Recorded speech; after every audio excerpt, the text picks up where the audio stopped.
Terbakarnya seorang polisi ini justru jadi bahan bercandaan. Dia bilang katanya, oh ternyata wanita lebih kejam. Jadi kalau ada investor masuk tanpa membuka lapangan pekerjaan, ini artinya mereka tidak mendapatkan keuntungan apapun. Negara yang sehat, ini harusnya negara yang memang memiliki sektor swasta yang kuat.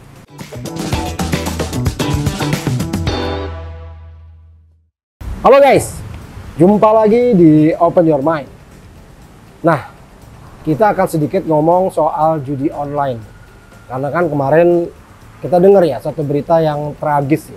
Ketika ada seorang polisi yang dibakar oleh istrinya sendiri yang juga seorang polwan karena sering menggunakan uang belanja, uang yang harusnya untuk menghidupi keluarga digunakan untuk judi online. Nah, kita bisa melihat bahwa judi online ini memang sekarang luar biasa. Bukan hanya menyerang atau masuk ke kalangan rakyat jelata, tapi juga bahkan sekarang polisi juga. Setelah kemarin kita ada para pejabat yang terkena juga. Kita pernah lihat kan ada ya kasus yang katanya pejabat bermain judi ketika rapat ya. Meskipun dia bilang katanya itu adalah game Candy Crush. Tapi memang tidak bisa dipungkiri. Inilah yang merusak masyarakat dan generasi kita sekarang.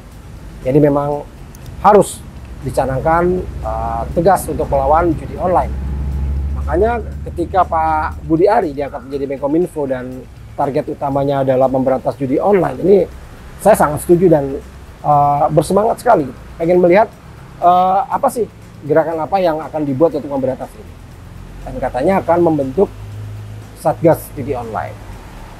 Tapi entah kenapa sampai sekarang tidak jelas kemana Satgasnya dan apa gerakannya. Bahkan ketika Pak Budi Ari rapat dengan DPR, justru malah kejadian terbakarnya seorang polisi ini justru jadi bahan bercandaan. Dia bilang katanya, oh ternyata wanita lebih kejam. Selanjutnya ini juga hot, ini soal judi online. Kita harus berduka cita karena ada polisi yang teman yang ketika saya baca beritanya, siapa yang membakar siapa, ternyata istrinya ya. Ternyata perempuan itu lebih kejam dari lelaki ya. Tidak ada sedikit pun terlihat rasa apa ya, malu hati gitu, rasa sedih atau apalagi kalau sampai merasa bersalah gitu ya. Nah, yang kita lihat justru bukan hadirnya Satgas online secara nyata gitu, tapi justru kehadiran Pak Budi Ari di Bali ketika hadir dalam peresmian Starlink masuk ke Indonesia. Nah, Starlink ini juga seperti dua mata pisau ya. Kita sama-sama tahu bahwa kemarin Starlink sudah mencoba untuk menggunakan jaringan internetnya langsung ke handphone. Dan tentu saja ini membuat gelisah ya, membuat panik ya para pemain ISP dan ya telco yang lainnya. Karena pasti ini akan mendisrupsi mereka. Karena begini, Starlink ini masuk ke Indonesia ini dengan investasi cuma 30 miliar saja. Ini yang dikatakan Pak Bahlil kemarin. Bahkan katanya perwakilan pegawainya cuma 3 orang di sini. Jadi memang tidak ada tenaga kerja yang terserap dengan masuknya Starlink ke sini. Justru malah akan mengancam para pekerja yang sudah bekerja di sektor ini. Ya para provider ini tentu sudah punya pegawai yang banyak. Mereka sudah investasi begitu banyak di sini. Dan mereka terancam berantakan dengan hadirnya Starlink ini. Ya, dan anehnya lagi justru malah menteri senior kita malah bilang ya salah sendiri kenapa tidak beradaptasi. Ya, nggak beradaptasi ya matilah sendiri. Saya rasa ini bukan pernyataan yang bijaksana sih ya, karena sama saja dengan ketika pernyataan beliau sebelumnya ketika ada orang yang mengkritisi kebijakan pemerintah lalu dibilang ya kalau nggak suka angkat kaki saja dari Indonesia. Bagaimana mungkin ini bisa keluar dari seorang pemimpin di negeri ini? Nah, kembali ke soal Starlink. Kalau kita lihat memang Starlink ini sangat minim ya untuk penyerapan tenaga kerjanya, bahkan tidak ada. Bahkan cenderung terlihat bahwa Starlink ini seperti mesin pengeruk uang ya dari negara kita ke luar negeri. Sementara kita tahu bahwa negara kita ini sedang menuju bonus demografi, di mana anak-anak muda sangat memerlukan lapangan pekerjaan yang banyak.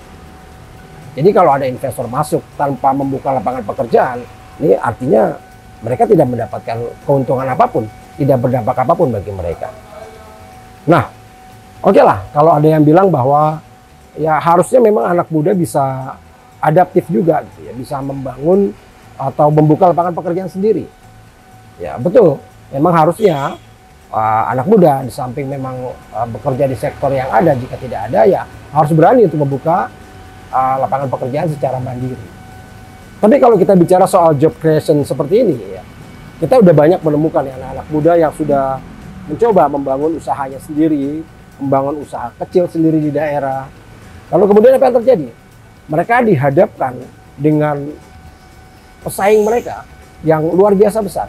Para pemain besar, ya para kapitalis yang punya modal besar, yang sudah biasa bermain global gitu ya, tiba-tiba mendapatkan izin dari pemerintah dan mereka ini langsung masuk ke user end, gitu, ke end user, ke pasar paling bawah.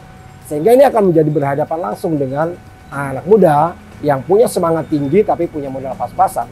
Mereka harus bertarung dengan para kapitalis yang punya modal ya mungkin tidak akan ada habisnya. Sehingga menurut saya ini akan jadi masalah tersendiri. Belum lagi soal rupiah. Soal rupiah yang kemarin sudah menembus angka 16.300. Nah, ya Pak Jokowi mengatakan bahwa yang ini masih baik-baik saja. Bahwa bukan hanya rupiah yang tertekan gitu ya. Negara-negara lain juga sama. Menurut saya sih ini agak aneh ya pernyataan seperti ini. Apakah nanti jika ada sebuah negara tetangga kita bangkrut, terus kita pikir ya nggak apa-apa juga kalau negara kita bangkrut. Oh negara tetangga kita juga sama. Ini kan menurut saya pemahaman yang aneh. Nah, saya jadi teringat sebuah diskusi di salah satu channel TV. Saya menonton diskusi soal sebuah negara di Amerika Latin yang terancam ambruk, ya, terancam bangkrut, ya, Venezuela. Nah, dari diskusi itu saya banyak mendapat cerita bahwa pemerintahan di sana ini hanya membuat program-program yang populis, yang seolah program ini cenderung mendukung rakyat, cenderung pro rakyat. Tapi di sisi lain, pemerintah di sana sama sekali tidak membangun kemandirian rakyat dalam berusaha, tidak membangun kerjasama dengan rakyat. Ya.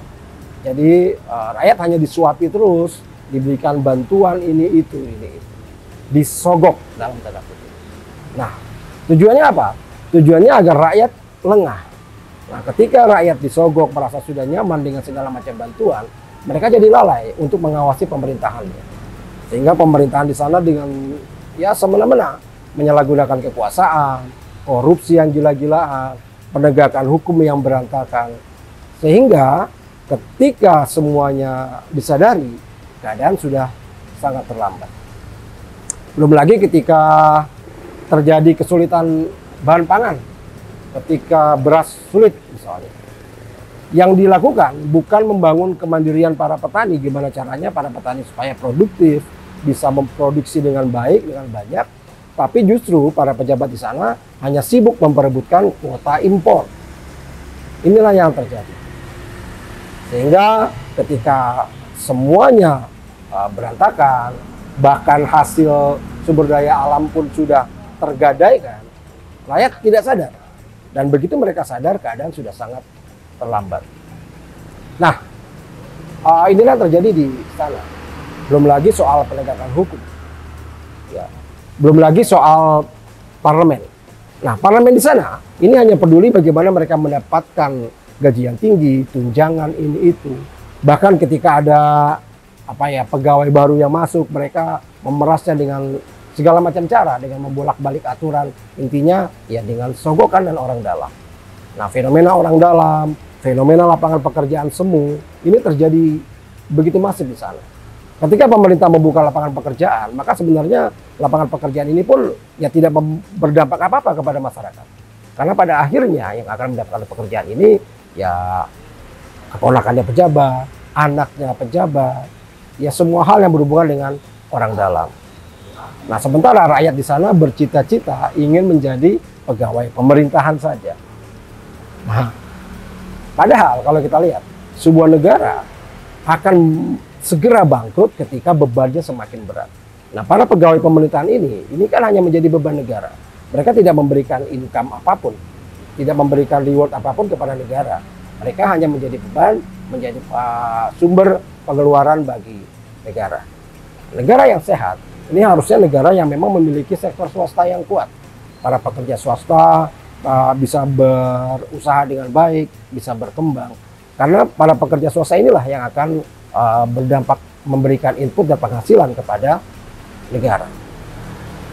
Nah, inilah yang harusnya menjadi awareness kita, bahwa sebuah negara ini akan terancam ambruk, terancam hancur jika pertama, ketika parlemen ini hanya sibuk dengan diri mereka sendiri, tidak berfungsi, bahkan terkesan lebih cinta kepada ketua partainya daripada masa depan rakyatnya.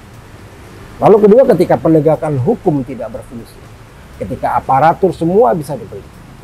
Dan yang ketiga, ketika rakyat tidak peduli, mereka tidak bisa menghasilkan generasi yang baru, yang kuat, yang bisa bekerja sama, yang bisa membangun kemandirian, sehingga mereka tidak peduli lagi dengan masa depan.